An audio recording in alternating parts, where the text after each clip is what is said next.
Bonjour à tous et bienvenue sur cette 34e vidéo de la philosophie de combat. Sur cette vidéo, donc j'ai pas encore trouvé le titre, mais je le trouverai après, je vais parler de trois choses. Le premier, c'est le cours de philosophie. La deuxième, c'est le baccalauréat, en tout cas l'épreuve du bac de philosophie. Et la troisième, c'est que faire après son baccalauréat. Alors la première, le cours de philosophie. Malheureusement, quand on va en cours de philosophie en terminale, souvent on est déçu. On est déçu parce que quand on est jeune, on a des tas de questions, on se pose des tas de questions, je sais pas moi, sur le bonheur, sur la sexualité, sur la drogue, sur sur des tas de choses, sur les relations avec ses parents, sur des choses vraiment comme ça, ce genre de questions, et on en revient avec des concepts dont on s'en fout généralement, la conscient, l'inconscient, enfin tous ces trucs là. A priori, quand on a, je sais pas moi, 18 ans, c'est pas ces questions-là. Qu'est-ce qu'on va faire de sa vie? C'est pas à ça malheureusement que va répondre le cours de philosophie. C'est pour ça que heureusement, il existe des philosophes qui sont en dehors du cours de philosophie. Ceci étant dit, le cours de philosophie sert à une chose très particulière, c'est que dans une république comme la nôtre, il faut à un moment donné dans l'éducation des enfants, des jeunes, qu'ils aient l'occasion, si vous voulez, d'être en contact avec la philosophie, leur permettant d'être des bons citoyens. Et des bons citoyens dans une république, généralement, ce sont des gens qui sont capables de raison et de rationaliser. C'est-à-dire qu'il faut que, si vous voulez, le cours de philosophie tente, alors pendant un an ça sert pas à grand chose, hein, mais bon, ça tente de faire de vous des gens qui sont capables de discuter avec d'autres gens qui ne sont pas d'accord. En gros, ça vous apprend des rudiments, en quelque sorte, de dialectique, si vous voulez.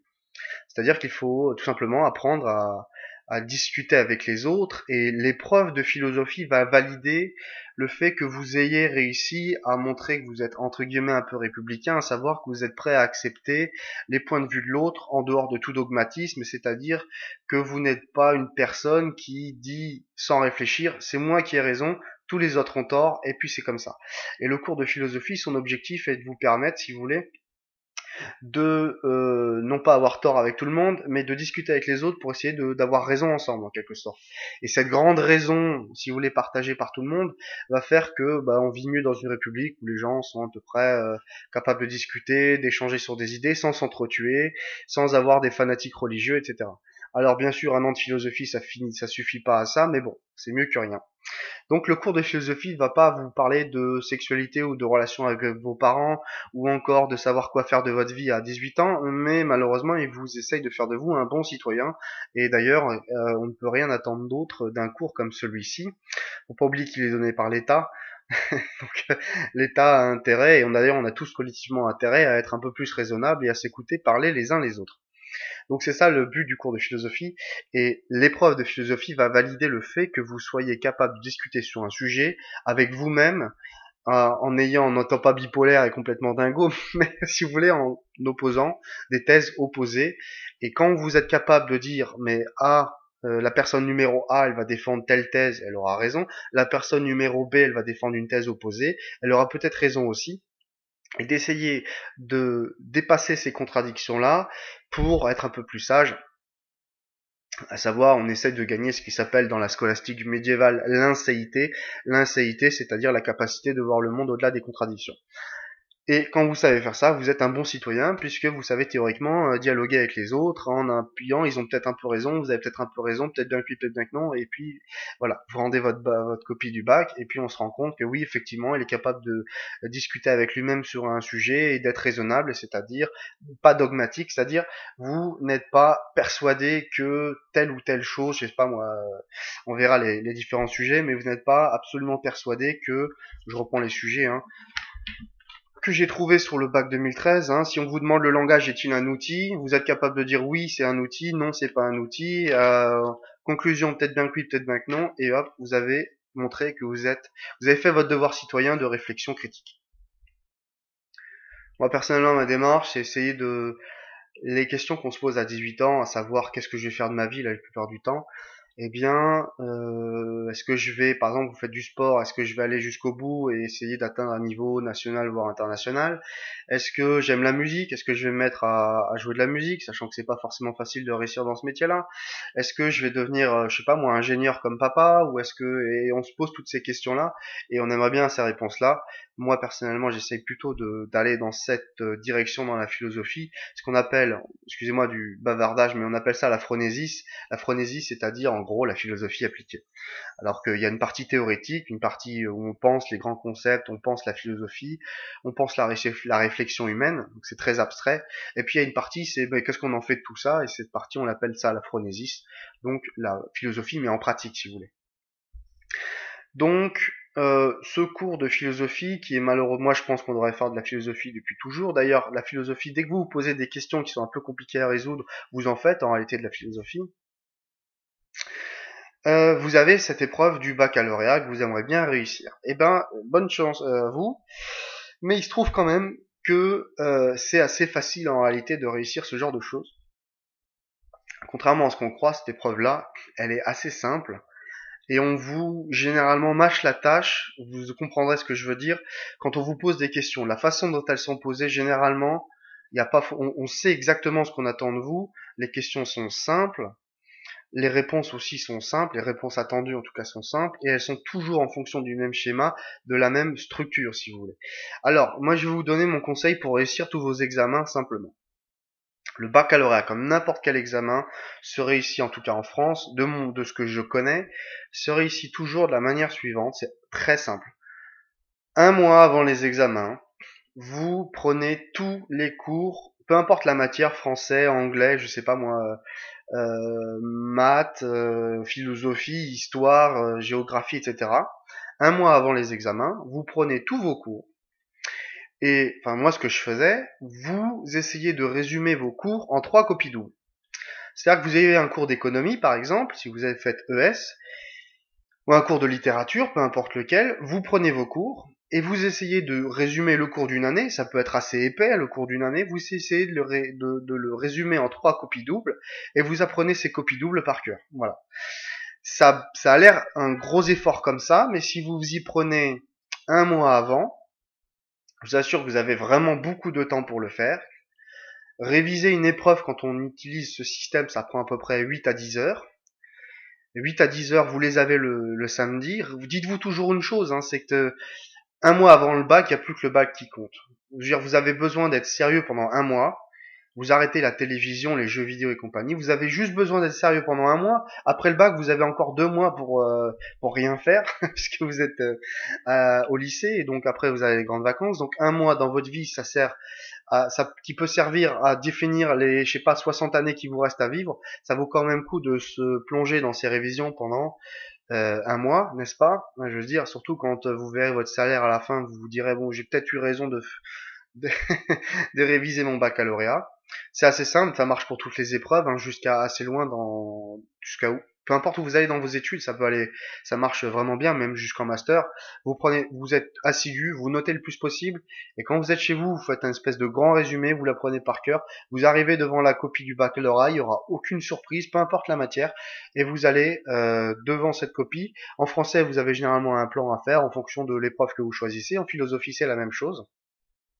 Vous prenez ce plan-là, vous le notez sur une feuille, c'est-à-dire qu'en gros, généralement, ce que j'attends de vous, si vous passez l'examen de philosophie et vous écoutez cette vidéo, c'est que quand vous arrivez à l'épreuve de philosophie, vous arrivez dans la salle et vous mettez un plan, le plan de ce que vous allez faire, vous le mettez même avant n'importe quelle question, c'est toujours le même plan.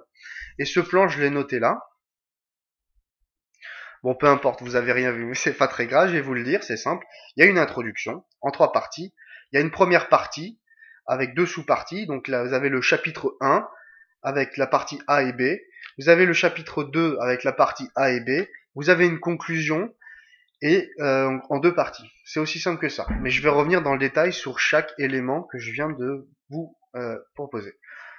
On est le 12 juin, vous arrivez dans la salle, dans le cours de philosophie, on vous donne vos copies là sur lesquelles vous pouvez, votre brouillon en gros.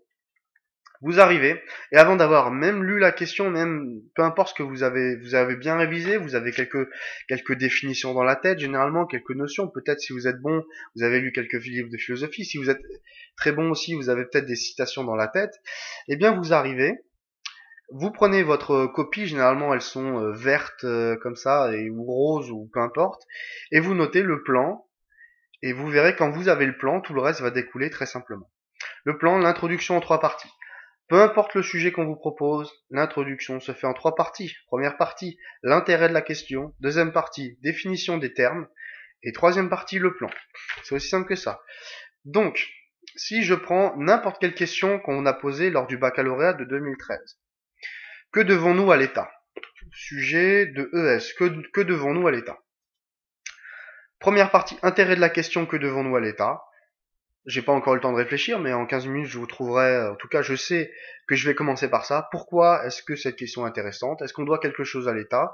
Et si l'État est, entre guillemets, maléfique a un taux d'imposition trop élevé, est-ce que l'on doit encore payer ses impôts à l'État parce que c'est trop élevé? Et ça soulève des tas de questions, savoir est-ce qu'on doit suivre le devoir de citoyen jusqu'à mourir? Certains ont dit oui, d'autres ont dit non. Certains ont parlé de mourir à la guerre pour l'État, d'autres ont parlé de la désobéissance civile, etc. Donc évidemment, l'intérêt de la question, tout de suite. Ensuite, je continue avec ma question, que devons-nous à l'État? Deuxième partie, définition. Qu'est-ce que l'État? Ou qu'est-ce que devoir?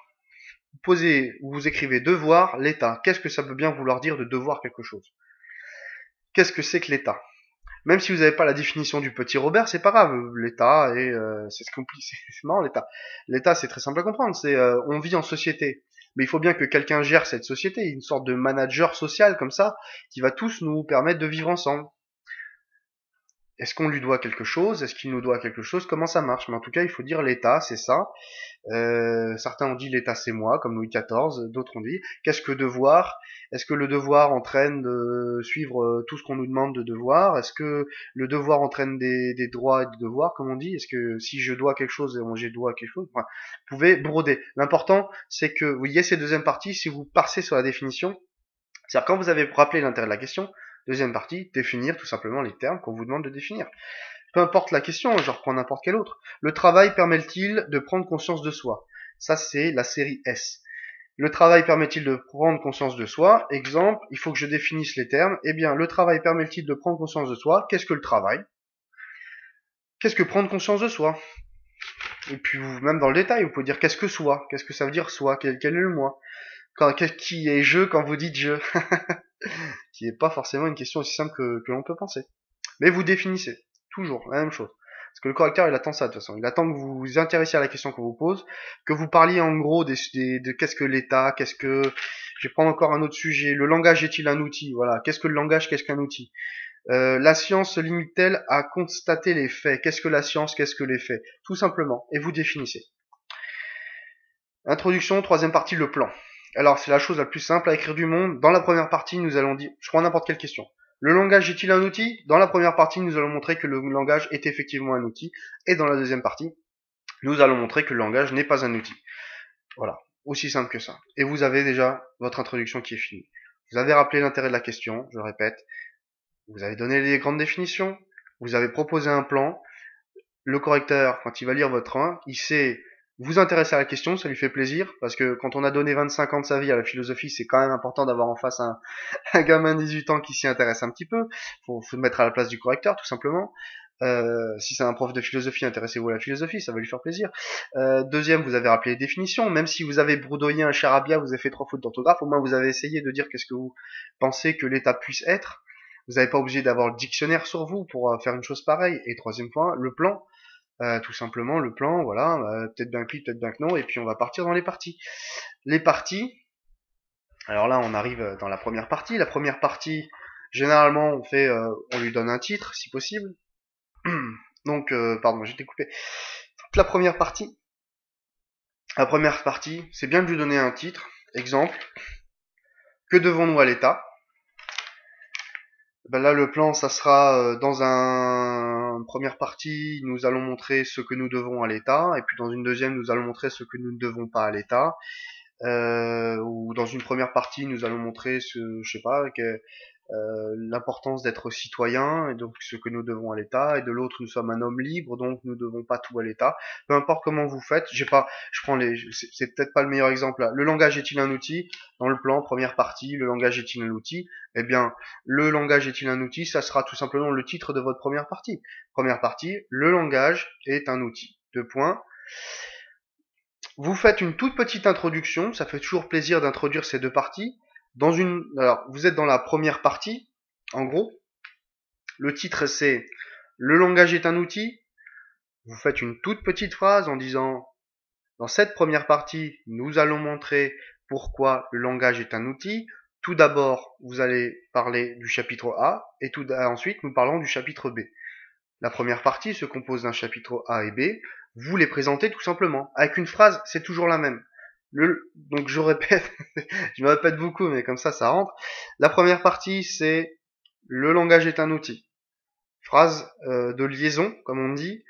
Le langage est un outil. Pour cela, nous allons le démontrer. Dans la partie numéro A, nous montrerons que le langage permet de, je sais pas moi, pas fluidifier, mais de normer de normer les interactions sociales. Vous le dites autrement, où le langage permet de discuter les uns avec les autres.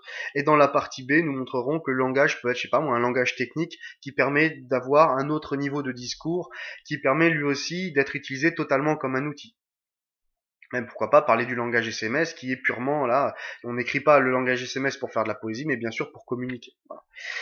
Et donc, peu importe le plan, une petite phrase d'introduction, chapitre A, pardon, sous-partie A, sous-partie B, et voilà, vous avez fini votre première partie. Donc je répète pour ce thème qui est assez simple, hein, le langage est-il un outil? Eh bien, partie 1, oui le langage est un outil. Nous allons montrer dans cette première partie pourquoi le langage est un outil. Tout d'abord nous allons démontrer que, ensuite nous allons démontrer que. Vous avez vos parties A et B. Dans vos parties A et B, vous allez tout simplement essayer d'argumenter un point de vue. Le point de vue que le langage est un outil, ou que le travail permet de prendre conscience de soi, ou peu importe le sujet. Vous allez dire oui, je suis d'accord, et on va essayer de démontrer que le langage est un outil, etc. Que la science se limitait à constater les faits. Oui, la science constate oui. La première partie c'est oui, la deuxième partie c'est non, tout simplement. Et puis voilà, donc on fait de sa première partie tout simplement. Je le répète, grand 1, oui, blablabla. Ensuite vous donnez des arguments, argument A, argument B. Vous finissez en disant nous venons de montrer que effectivement le langage est un outil. Nous allons maintenant essayer de démontrer le contraire. Vous passez à votre partie numéro 2. Partie numéro 2 sera l'antithèse, tout simplement. Oui, parce que j'ai peut-être pas dit, la partie 1 c'est la thèse, la partie 2 c'est l'antithèse. L'antithèse c'est non, le langage n'est pas un outil.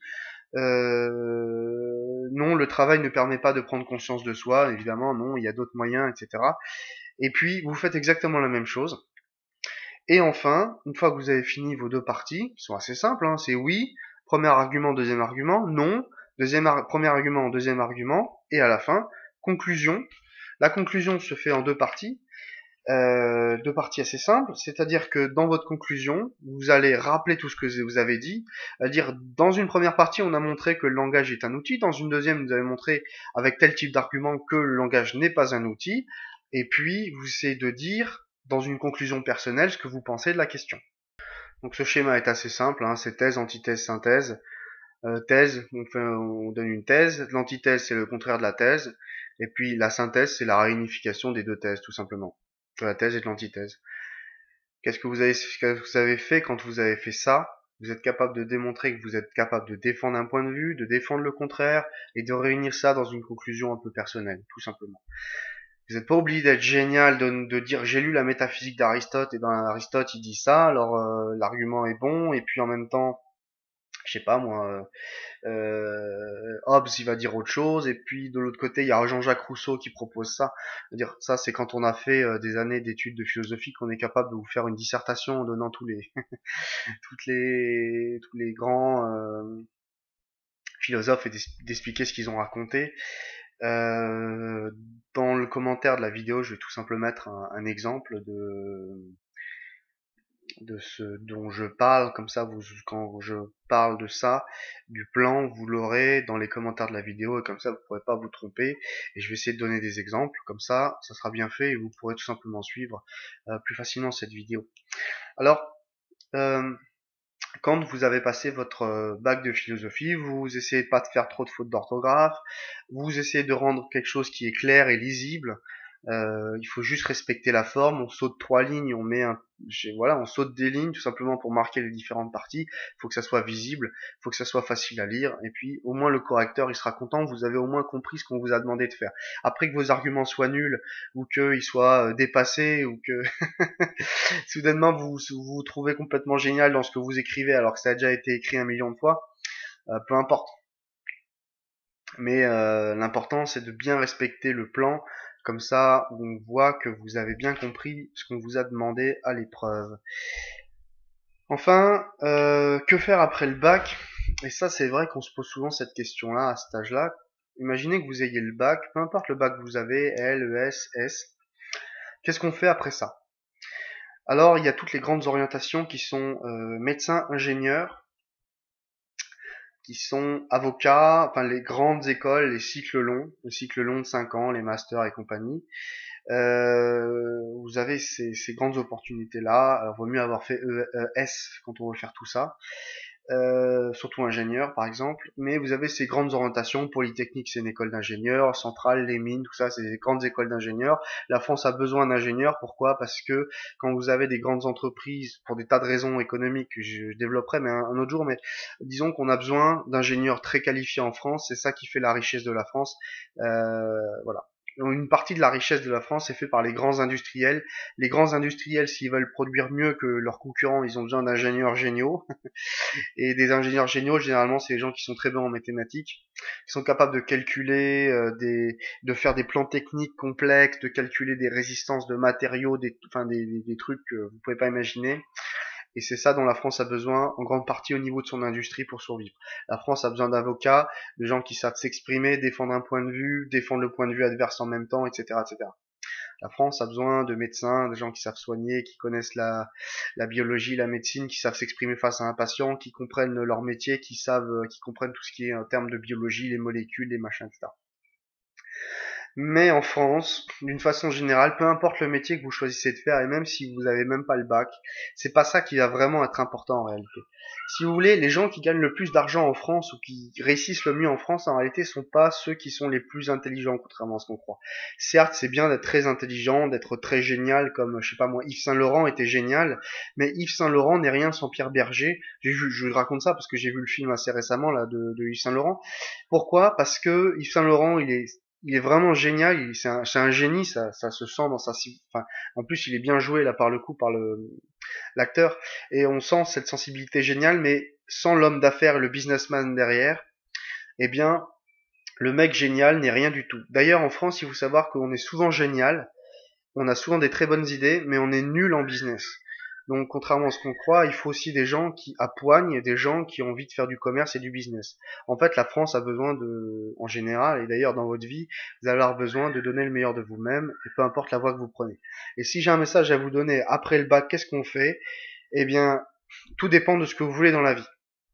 Généralement, après le bac, les gens se laissent aller, ils font des études longues, des études courtes, ils reprennent d'autres études, ils ont des parcours complexes ou des parcours simples, peu importe. Peu importe ce que vous faites d'ailleurs, et peu importe à quel métier vous arrivez dans la vie, je donne le seul conseil qui moi m'a le plus servi. Si vous êtes quelqu'un d'énergique, vous aurez une carrière énergique. Si vous êtes quelqu'un de mou, vous aurez une carrière molle. Et ça, peu importe votre niveau de compétence. Les gens, rappelez-vous toujours ça, les gens les plus riches en France sont pas tous des politiciens véreux et pourris, sont pas tous je sais pas moi, des escrocs, mais il y a beaucoup de gens en France qui gagnent d'excellents salaires, qui sont partis de pas grand-chose parce que ils savent s'exprimer, ils savent gérer une équipe, ils savent motiver les gens, ils savent faire des tas de choses qui ne s'apprennent pas à l'école, qui ne s'apprennent pas dans une école d'ingénieur, ni de médecine, ni de n'importe quelle école, ni quand on passe le barreau pour devenir avocat. Il y a un certain nombre de choses qui permettent de réussir en France et partout dans le monde qui ne sont pas des choses qu'on peut apprendre. C'est des qualités que l'on acquiert que à travers l'expérience. Et savoir avoir, par exemple, de la résilience, c'est-à-dire quand on rencontre une difficulté, savoir la surmonter pour reprendre du poil de la bête par après. Il y a des tas de choses, par exemple, voilà, savoir se sortir d'une rupture amoureuse sans trop être détruit derrière, savoir gérer l'argent. savoir être discipliné. Il y a des tas de choses que l'on peut faire pour avoir une carrière, une belle carrière, ou gagner beaucoup d'argent, avoir beaucoup d'enfants, peu importe ce que vous voulez dans la vie.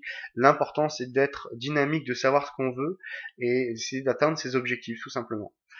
Et être discipliné, résilient, malin, autonome, savoir résister à beaucoup de stress, savoir être intéressant, savoir coacher les gens, savoir manager, savoir parler, toutes ces choses-là, vous regardez bien, personne ne vous l'apprendra jamais à l'école, sauf peut-être dans les écoles de commerce, mais personne ne viendra jamais vous apprendre ça, et c'est pourtant toutes ces choses-là qui font que quand vous êtes un entretien d'embauche, on a envie de vous embaucher, quoi, parce qu'on a envie de se lever tous les matins à côté de vous, vous motivez les gens, vous êtes sympa et tout, il y a tout cet aspect-là qu'il ne faut jamais oublier. Alors, pas être l'idiot du village ni raconter n'importe quoi, mais quelqu'un qui toujours pousse les gens à donner le meilleur d'eux-mêmes, quelqu'un qui sait vendre, qui sait convaincre, etc. Toutes ces choses-là, c'est pas forcément des choses qu'on apprend à l'école, et en réalité, c'est ça qui va vous permettre dans votre avenir et votre future carrière de réussir en France et par ailleurs partout sur la planète, puisque quelque part les hommes ont quelque chose d'assez international au niveau de leur psychologie, qui est leur envie de croire, pas forcément à Dieu bien sûr, mais de croire qu'ils ont la force en eux de réussir. Et il y a des gens dans la vie qui vous font perdre votre temps et qui vous ramollissent en quelque sorte, qui tirent le pire de vous-même.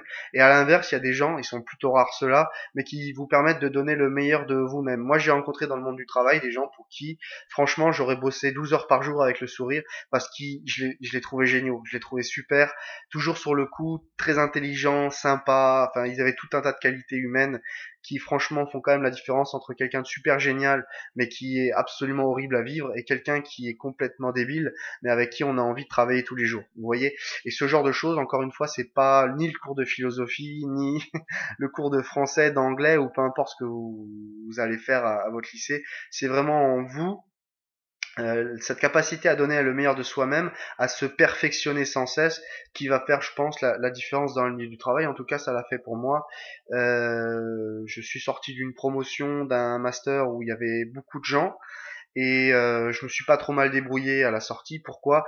Parce que il y a une partie des choses que j'ai pas appris à l'université, que j'ai réussi à faire, une énergie comme ça, que j'ai réussi à transmettre dans l'entretien d'embauche, que j'ai appris par mes lectures, par mon expérience de vie, mais c'est quelque chose que j'ai appris qu'on m'a jamais appris, si vous voulez. C'est quelque chose que j'ai appris par moi-même, et c'est quelque chose que tout le monde peut avoir. Si vous voulez avoir comprendre un peu plus de quoi je vous parle, euh, c'est des sciences assez modernes. Alors, les sciences modernes, généralement, moi, je suis très méfiant. Mais j'ai lu un livre qui m'avait pas mal plu, qui s'appelle Pouvoir illimité de Anthony, je sais plus son nom d'ailleurs. Enfin, on s'en fout. Le livre, c'est Pouvoir illimité, et c'est en fait toutes ces entre guillemets nouvelles pseudo-sciences, parce que c'est pas vraiment des sciences, mais tout ce qu'on appelle l'analyse transactionnelle, la gestiologie, l'étude des gestes, comportementale, tout ce qui est j'ai le langage, la programmation neurolinguistique et toutes ces choses-là qui permettent de faire qu'un homme, d'une façon générale, dans une situation donnée, il y en a un qui va donner le meilleur de lui-même et puis il y a l'autre qui va rien donner du tout en fait. Et c'est pas ce qu'on a reçu à la base qui va être important, mais c'est ce qu'on en fait. Et donc c'est pour ça que je vous donne des petits trucs. Comment réussir le bac? C'est simple, il faut s'y prendre à l'avance, il faut être à peu près discipliné. La discipline, c'est quelque chose qu'on s'apprend à soi-même en réalité. On n'apprend pas la discipline à quelqu'un en le tapant un coup de ceinturon, ça je n'y crois pas du tout. Euh, et puis après le bac, eh bien c'est cette énergie-là, c'est cette positivité, même si je trouve les termes un peu infantilisants, un peu débiles, c'est ça qui va être important. Et ça, je pense sincèrement que tout le monde peut y arriver, tout le monde peut acquérir ça. Et d'ailleurs, c'est un peu pour ça que je me suis lancé dans la philosophie de combat.